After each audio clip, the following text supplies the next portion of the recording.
Hey everyone, I'm Wa. And I'm Chris, and welcome to Docu-Sweeties.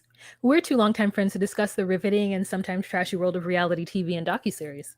Yes, but through our own lens, honey, which sometimes it's like crabby, it's like fishy, it's like you're like been watching TikTok and you've been like cooking like weird Korean fish stuff off TikTok, and then like what does it taste like? We have to like look at your Instagram to find out and we'll see what happens. But then the day you have dessert at the end, so it's hopefully mildly sweet.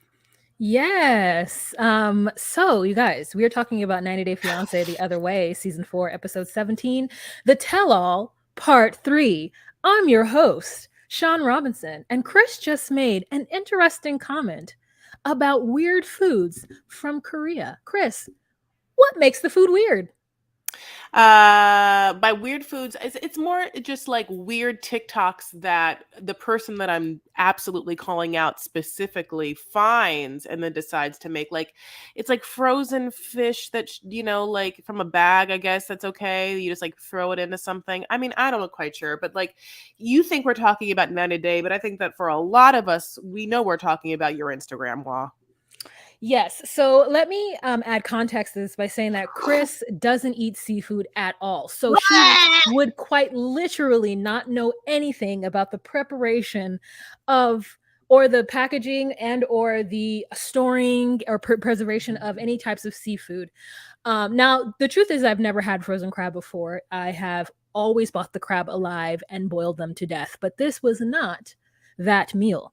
So yeah, anyways, I've been making Korean food.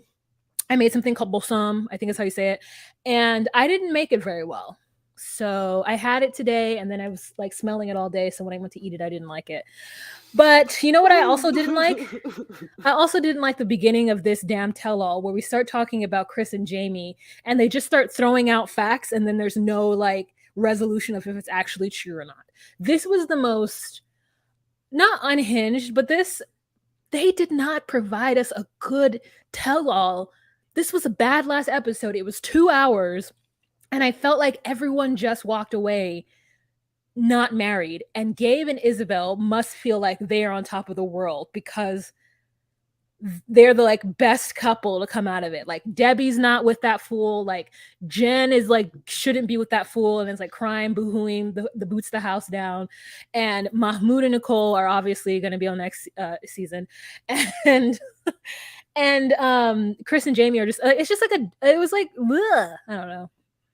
I mean, yeah, I think that Nicole and Mahmoud are the king and queen of the season, and that's why they're going to obviously be on the next season. I think that I'm hoping, that Gabe didn't give us a little Easter egg by being like, "Who knows? You might see us in America." I was gonna be like, "What the hell does that mean?" Like, No. what the hell does that mean, Gabe?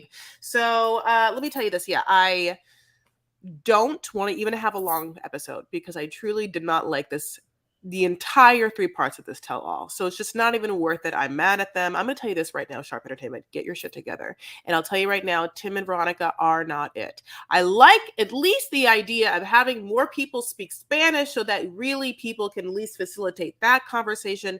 But I mean, Tim's voice is unlistenable. Like, that's not a word, but what I'm trying to say is I can't listen to it. Honey, you cannot, don't do that to us. Those people aren't watchable, or you cannot hang your hat on those people. Those are not the smart, funny commentators that's going to give you better content, going to comment in the moment that's like educational and or insightful. It's just drone. It's just long. It looks like you are trying to start a fire, honey, with a piece of bubble gum that already has wet saliva on it, and then like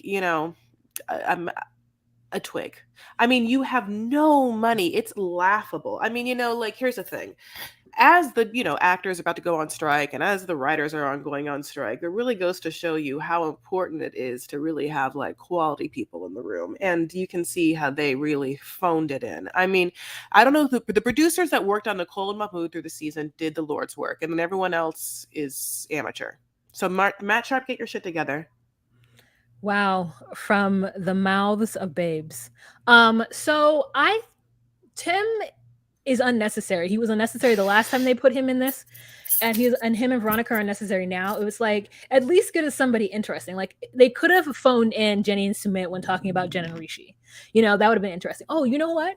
You know what I'm like? What's happening in my life now is that twice now I've seen Rishi tea. So Rishi is a type of tea or something. So, anyways, there's that. Um, Hmm. yeah. So yes, let's start with the ex-boyfriend sending Jamie naked pics of Chris, and I'm just like, who? No, I don't want it. So then Chris is like, then we have a conversation about how much money that Chris supposedly gave Jamie, and she says that it was 10K, and Jamie says it was 1,740 to be exact. And she's like, well, somebody else sent the money. And then Mona, the mother, comes out, and mother's like, the mother the mother says what needs to be said. She tried to be on Chris's side, but she ends up saying, I think that Chris went there and it was a lovely idea. However, she wasn't prepared for what it actually was. So her mother tells us the exact reason why Chris left. When Chris won't tell us. Chris keeps saying it's because of pain medication and because she needed to make money. Her mother comes out and says it's because Chris thought it was going to be one thing and it wasn't. Yeah, like Chris thought it'd be like free flowing opiates, or whatever. I can't do math. What's drugs? Opiates. And Chris's Opioids. mhm. So Chris's mom Mona moans about how much money though Chris gave to Jamie, and that part obviously is a moment of contention. Chris's mom has a lot of problems, in her home. She has a daughter that is just Calamity Chris, and Sleepy.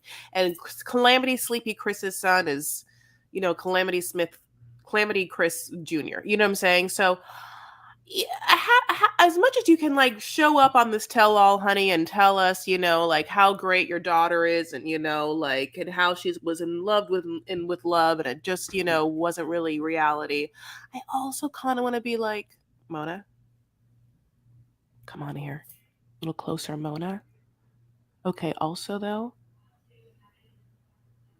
what we've been we did watch the entire season. None of us went to bed. We watched your dog the entire time. We can like, come on though, Mona, come on, a little something. You're not gonna give us a little something, and I know that sometimes Chris has her own issues, just so that we can like hang our hat on something, because none of anything you're gonna say is going to make us believe it if we don't have you state the obvious, which is that down your genetic line is some substance issues. And those issues have been on parade this entire season. And Jamie has had to been like, she disappears for a long time. So come on. Come on. Yeah. I think Mona tried to. I think she tried to do it in the best way when she wouldn't say how much money she sent. Like, I'm gonna tell you right now, if my child is giving me money to send to somebody in a foreign country, I would know that amount, especially if it's coming through my PayPal. And she's like, "Well, how much? 1,000? How much though? 10,000? Sure." I mean, she wouldn't even say what it was because it was probably closer to what Jamie said it was than what Chris said it was. And here's one of the things that I wanna reenact for y'all. So here's what happened. Chris tells us what she did to that boyfriend who sent those photos to Jamie. She says, "Well, you know what? I was very upset. I went over immediately to his house. I bust down his bedroom door open, and I said, 'What are you doing sending pics? What are you doing?' So I took his phone, crushed the phone, and then I ran like hell." And I said to myself, how does that story make sense in anyone's brain? So somehow you got into the man's home. And I don't know, what did he let you in? Do you have a key? Did he let you in and then he ran to the bedroom and like locked himself in so you had to bust it open? You, Chris, 109 pounds, you busted open that man's bedroom door and then you went and you got his phone from him somehow. Did you wrestle him? We don't know. You got his phone and then you crushed it. What? With your bare hands?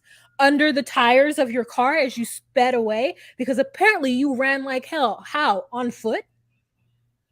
I don't understand. What is definitely on barefoot, definitely barefoot on gravel. Like when, this is the thing about Chris makes me feel like if Britney Spears was not famous, there's like a parallel universe in which Britney is somewhere at a bar in her like podunk town and Chris comes in and Britney's drunk and Chris and Britney have a conversation and both are the bananas and they get drunker and drunker through the night. But then at some point, Chris weirds Britney out. And then Britney has to barefoot stumble home. And then Britney wakes up the next morning and is like, I can't drink no more. That's my version of what happens there. Yeah. So Tim and Veronica come out and Veronica's like, look, if it were me and I were Jamie, if somebody stopped talking to me for 60 days, then I would think I was single too, or however long it was. And then all of a sudden, Chris provides new information. Well, we spoke after 5 days. Chris, can we rewind the tapes back to episode 1 of you telling us that you did indeed disappear on her? And it was because you got scared and so you ran? So all of a sudden now you're like, we were talking? It was just fucking weird. So Tim is like, well, someone's lying. And we're all like, it's Chris. She's crazy. Meanwhile, I do not care. And this entire conversation with Chris and Jamie, I've hated since the beginning they started it, which was, of course, the tell-all part 2. This is, again, the same conversation that ended the tell-all part 2. So at this point, I'm like, my mind is mush. And then they pull over to Osama, and they're like, Osama, what do you think? Osama's like, I don't know what's happening. I mean, like Osama's like not been following. And I'll tell you, same, Osama. Same. So then at the end, they're like, ladies, would you like to say anything? And Jamie's like, oh, yeah. I love this. I just like, yeah, I'm worried about Chris's mental health. I almost want to be like, and what else are you worried about, Jamie? Like, and her physical health with things that are happening inside and outside and going inside and outside, and her, like I wish that Jamie would, but she only knows the Spanish she knows. I wish that at one point Jamie would have just been like, wait 1 second, Veronica, and then just say everything she wants to Veronica. Meanwhile, Gabe. Meanwhile, Isabel. Meanwhile, Daniela. Meanwhile, Johan's like, oh, really about Chris? And Chris is like, what y'all saying? Like I want that moment because at this point on the dais, there are like equal parts English and Spanish speakers. Yes. And it's better that Veronica's truly the only American Spanish speaker. Like, I don't think Danielle nor Gabe like understand fully. So it's nice to have Veronica there to like just come out and say the thing that we need her to say. But yeah, no, it was an interesting yet boring situation. So then we move on to back to yet boring. Yeah, we move on back to Nicole and Mahmoud because of after him storming out. So it's like they really are getting all the screen time, and that necklace is just poking her in the throat consistently and constantly. So then he comes back on, and the sister is there. I mean, the brother, sorry, Ahmed is there as well. And so this is part of me that I was like, wow, Sean Robinson doesn't really speak to non-English speakers, because she did the thing that a lot of Americans do, is that when you speak to somebody who doesn't speak English or doesn't speak it well, you have to say the thing you mean and not the idiom. So she says, Ahmed, do you think that Mahmoud is hard on Nicole? And I said to myself, hard on doesn't make sense to a English speaking person. And I thought to myself, does Ahmed think a penis? Does he automatically go, oh, hard on? Does that mean an erect penis? So what she should have said is, Mahmoud or Ahmed, do you think that Mahmoud has too many rules for Nicole? Something that is translatable. So I don't know. That was part that was making me annoyed, because then I feel like Ahmed was like, no. And I'm like, but do you understand what she's saying? Now, he might have. But that's my 2 cents on that. Yeah, I see what you're saying. I think that he did understand that, and I think that the better question. You're right, and it's one thing what you're saying is the idiom, but also for me, the question is, do you think your brother is too strict because of how he believes. Like, is he too orthodox in his religion? In the sense of, does he expect his wife to be too strictly Islamic? Or do you see a world in which Nicole could be, a practicing Muslim and be a little more lax about things within the Muslim spectrum of worship? Like, that's what there's all the, that's what I'd like to know. But yeah, so basically, then we also get this horrible flashback scene, which at the time felt transitional and fake, and also Nicole looked gorgeous in it, as if she had almost got styled for it. Like, she definitely had prepped herself for this scene in every way. And this scene happens, and it's basically where she confronts Mahmoud for having had text DMs with some woman from China who was trying to sell him a TV, and he's like, what was in my phone, what is it, it's like that. And as he's doing this, I'm like, in my mind, I was like, this fucking is breaking. It's because he knows it's fake. He knows he's not an actor. He's, again, a lovely, nice, but I mean, also very strictly insular fabric store worker. Okay. And I've been saying this a billion times. So he's never, even he's like, oh, the producers told me to be this thing with the DM. What, my baby boo? I don't care about some fake Chinese person on a DM Instagram. I feel like that is his energy. Like, in 1 billion years, I just don't think that this is Mahmoud smiling in this moment, being like, I don't fucking care about you, you stupid white wife. I think it honestly reads like, this isn't real.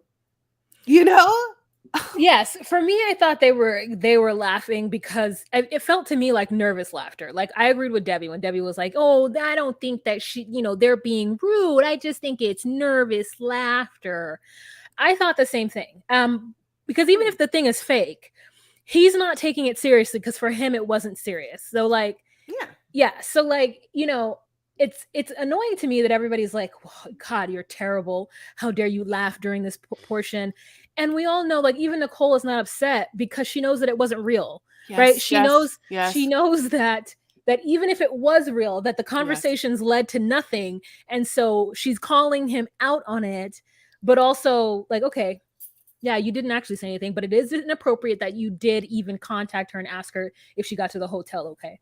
Now, this prompts Gabe to be like, you know what I think of you? Let me tell you something. You're scummy. And again, I'm just like, Gabe, shut up. Like, okay, whatever. So he's now here and he's just like, dude, don't talk to me. Don't say anything to me. And he's like, did you even apologize to her? And I wanted to be like, Gabe, that's none of your business. Like, leave these people alone. Nicole's a grown-ass woman. Yes. I almost feel like it felt in a way like Gabe was trying to mansplain why Nicole should feel bad in her relationship. Because Nicole never once on this tell-all talked about, I'm really kind of scared about what's going to happen when we have kids. Never once. It's not a fear of her.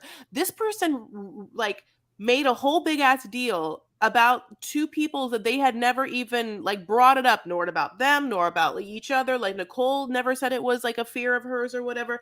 And in the same thing, this, like, Nicole doesn't even really care about the woman, but like, yes, like Gabe, Gabe was given one assignment and he went after it. I mean,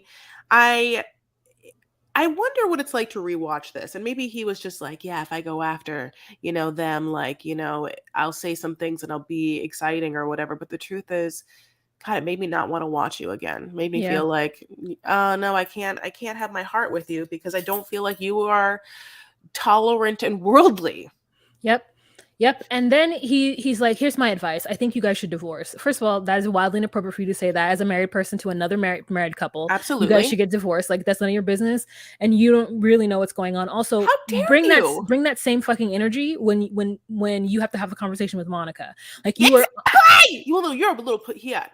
You are unconfrontational. You non-confrontational with your own family. You said, now let's talk about Monica coming out in the dress that she was supposed to wear to his wedding, looking like her mama, sitting down. And he's like, we've been talking. And she's like, no, we haven't been talking. He's like, I sent you memes.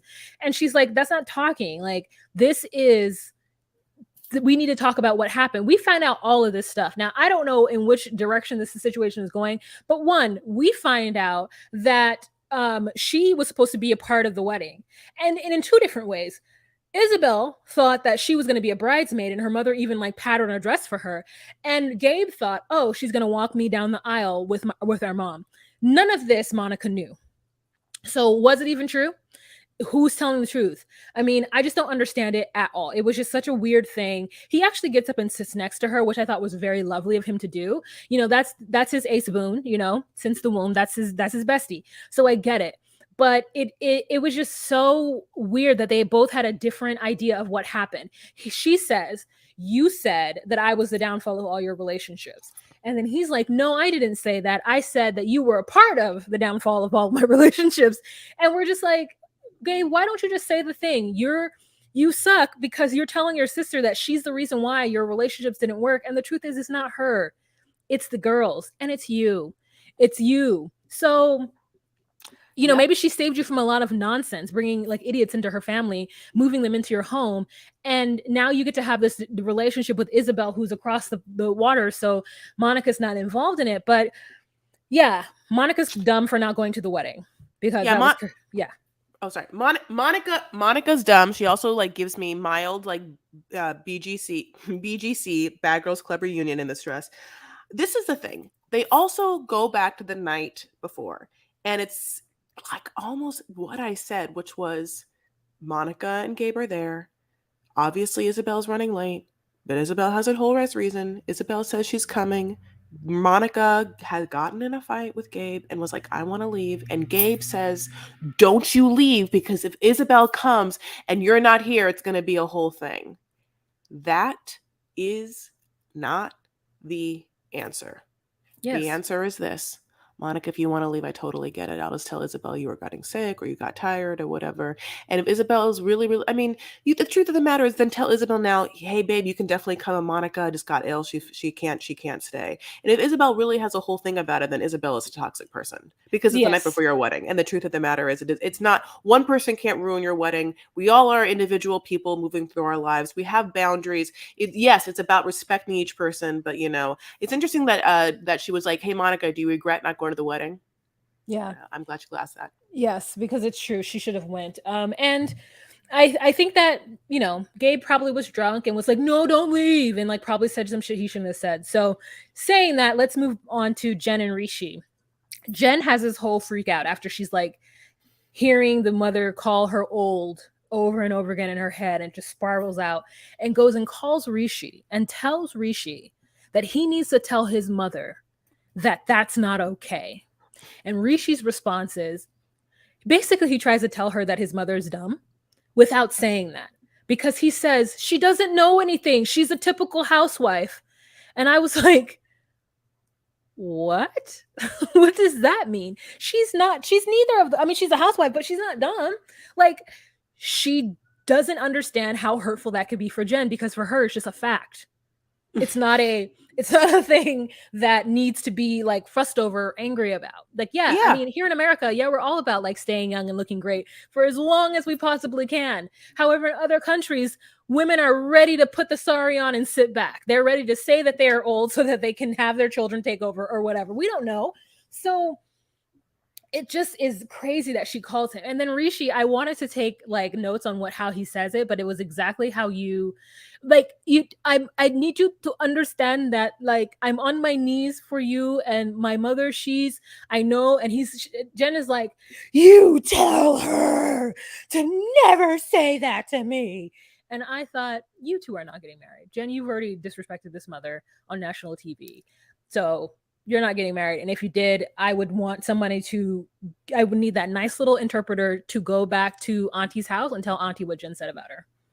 Yeah, absolutely. Listen, at this point is just like a sad, insecure woman just having a meltdown on national television. But what she does, which we've already mentioned a couple of times, did after, which was her Instagram, like calling out of them. At that point, if Rishi was to ever marry Jen, then I would have no respect for Rishi, because he basically would have just like, he doesn't deserve a family. But later on in this conversation, I'm going to give you my hair critique / what people should do. So 3 women have hair situations on the show. One's okay, and two need to go. And I have recommendations for them. But let's get through this, and then we'll go through it. So obviously, one's Jen, and I'll say right now the other one's Chris. Go ahead. Yeah, we do find out that Jen isn't closing all doors.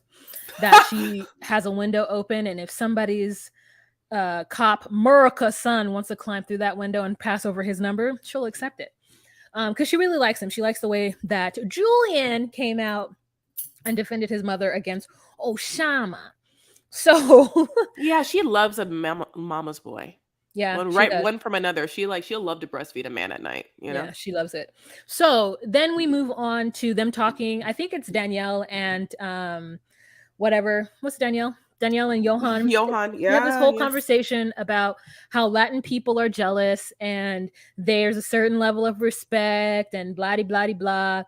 And I mean, I don't know how long Johan has been sitting there, but he's definitely over it by the time it comes to him and Danielle. Like, look at wait, and Patreon. This picture is this man's been done over it. You know, like I did like something. I did like this Latin thing.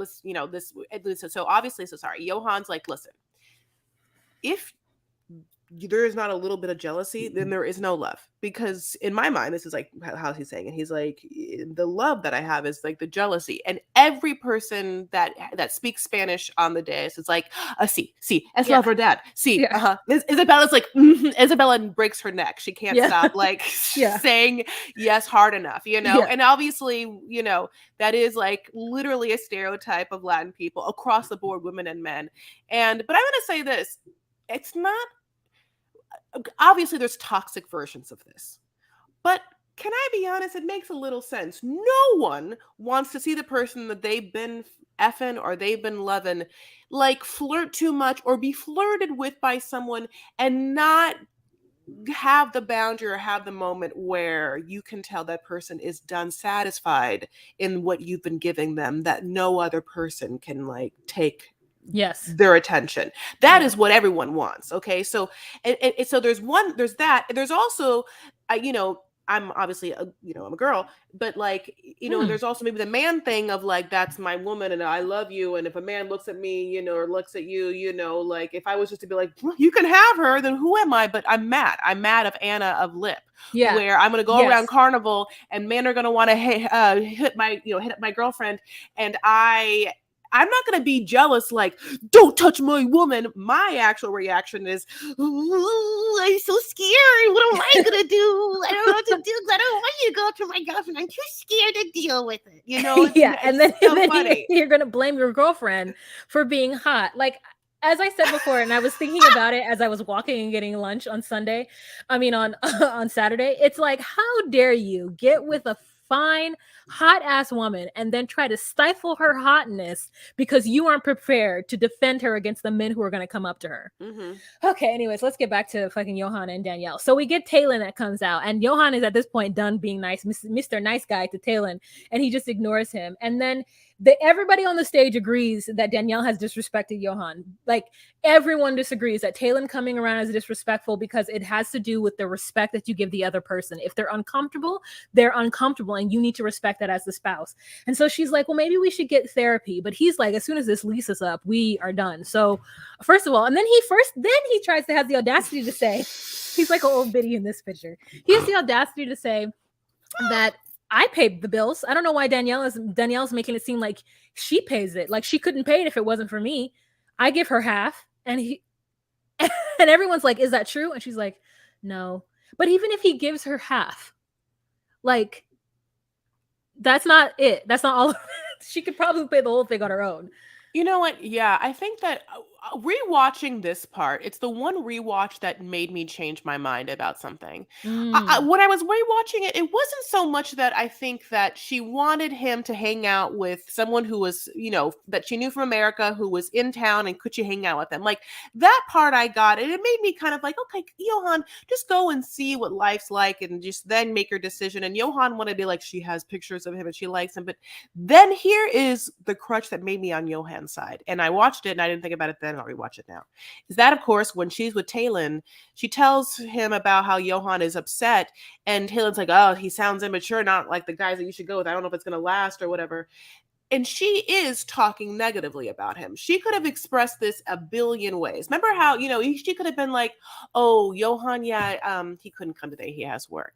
And literally respect the fact that her husband didn't want to come and not put anything negative out there. Or Johan, was probably be more comfortable if we met up first and maybe we can talk him into it later. But like the way she expressed it was negative, and therefore Talon, who doesn't know him at all, is like, this woman is really not in him. Well, then I'm going to say something negative, is that he's immature, either that or a baby, which of course is how Johan takes it. Johan takes it to be like, oh, so you're just talking shit about your dumb baby husband who's not open-minded and stuff, and how you're some guru sage that is like all knowing, and I'm just like, it did feel that way. And I think that all of this is the same conversation. And I think of the same conversation of who's playing what role, who has respect for people. Danielle in her core feels this. I don't really have to respect you because you don't pay the money. I pay the money. I do a lot of the work. I feel like I'm in a dominant masculine role. She says over now twice, I wish I didn't feel that way. I wish I could give. At one point she says all of it up. At this point she says at least half of it up. I'm going to probably say that I don't know if she could honestly give up. Yeah. Right. I don't think she could, because it was either Tim or Veronica, goddamn them.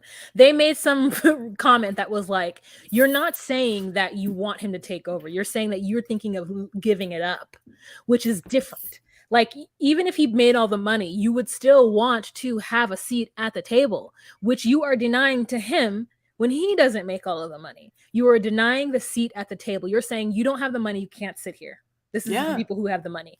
And they're saying, like, it's just interesting that she's controlling. And I'm not in a bad way. Maybe it's the way she's grown up. Maybe it's her experience. She's like, if I don't pay the bill, he just won't pay it.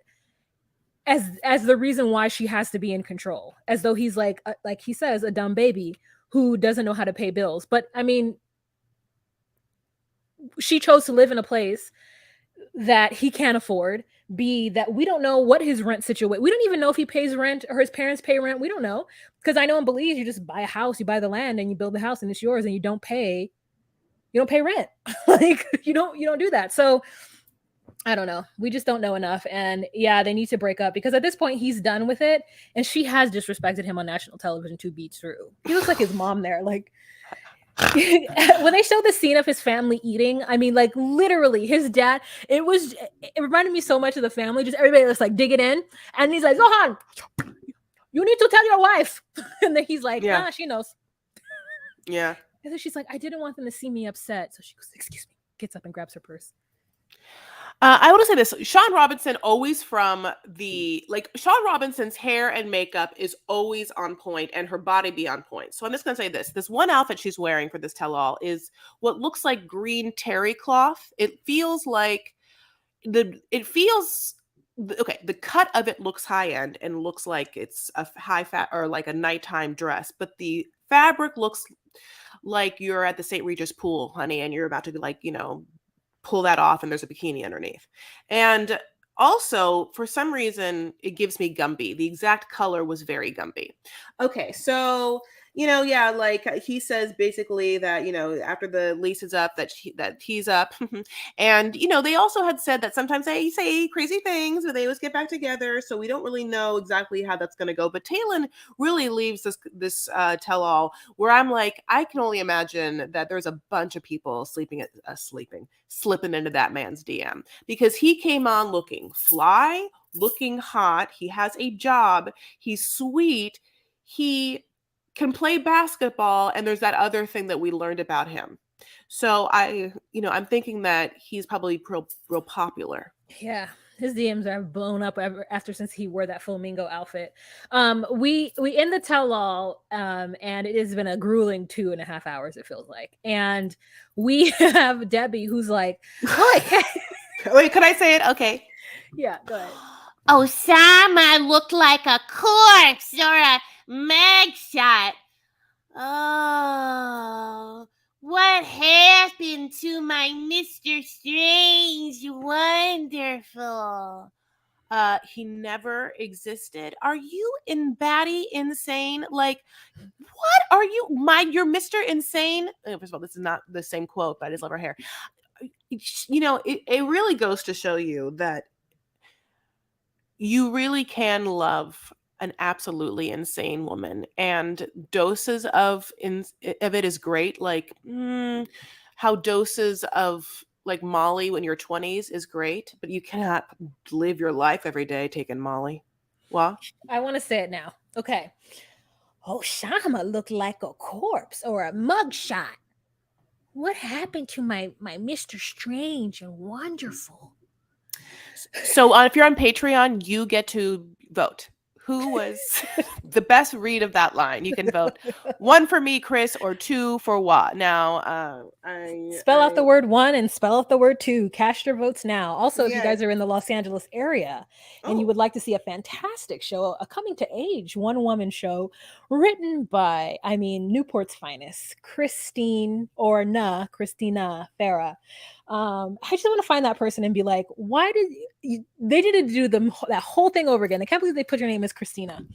Anyways. Wait, can I say one, two thing? Okay, before we get to that, can I just show you my hair things? Okay. Okay, yes, go. So sorry. Okay, so ready? Yes. And I want to say this right now. Jen, Mhm. if you stepped up your look, you could really give me like rich older woman.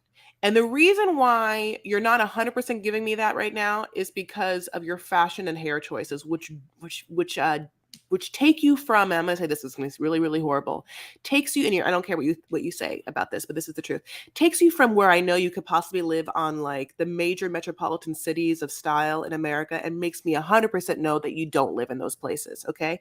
And it's just hair and makeup and clothes. But I can't work on all of it. But what I can work on is what I can. So listen, she came to the tell-all like this. Now you can tell me, and you'd be right, that this was better than the entire season that we saw her hair. But we definitely still saw the chunkiest of the chunks, blonde streaks. And I'm going to give you, in comparison, Rosie Huntington Whiteley.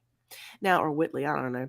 But you can look on Patreon, you'll see this in real life. And if you want to see what I'm looking at, it's literally like her last Instagram pictures. Look at this subtle, gorgeous, fresh, quiet luxury hair where it just is a pop of lightness instead of like a whole big ass chunk that frames faces. And she has long ass hair, and she likes to wear it. So I'm just like in my mind. Now, okay.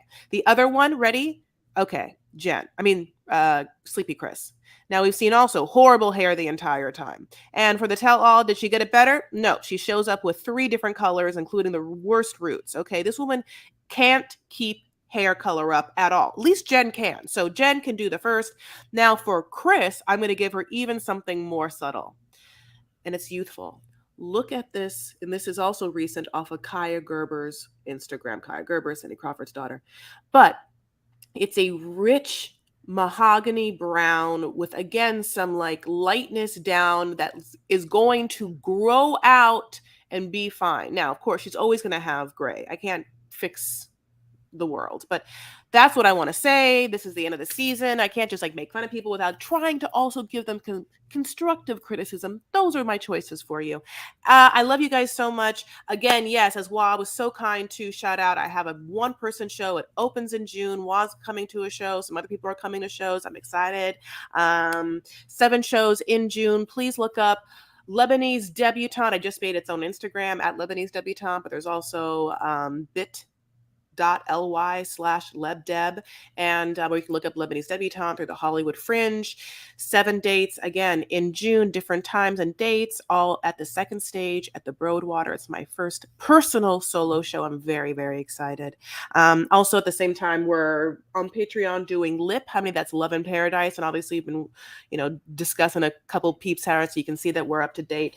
And then at the same time, we're very excited about Before the 90 Days, which is coming on up, honey. It's before we even know it, it'll be before the 90 days. right, Mom? Yes, oh Lord. There's also a couple of docuseries that we'll be watching. One that came out today. It's called "The Curious Case of Natalia Grace," about a American couple who adopted a person from Russia, and it turns out that the person child was not what they expected. So we're They jumping just send to him back. Can just send him back. Yes, they can. It's Like you Amazon, just like put him in a box, put just him like in send a him back. put him in a QR box, send it code, back. just Mhm. QR code. 100%. And then the next one that we are going to be talking about is Happy Shiny People, which studies a sect of fake Christianity that the Duggars were into. So that's one going to be. I think they're both going to be wildly popular, especially the Duggars one. I think a lot of people are going to be talking about it. So you guys are want to get into the know as well.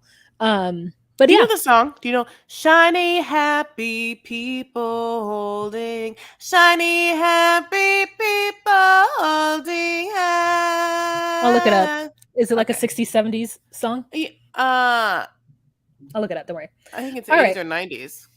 Yeah, it has So to be thank you 80s or guys so 90s. much for being here. If you would like to join our 90s? Patreon, you could see us patreon.com/DocuSweeties.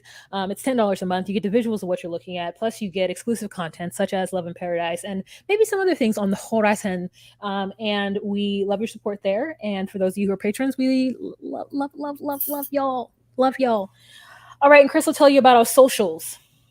It's at DocuSweeties on Instagram, at DocuSweeties on TikTok, at DocuSweeties on Twitter. At DocuSweeties1 on Twitter. That's actually what I wanted to say. I love you guys so much. Thank you so much for listening. Give us 5 stars. We'll talk to you later. Happy Memorial Day from our Patreon because getting it right now. Bye, babes. Bye.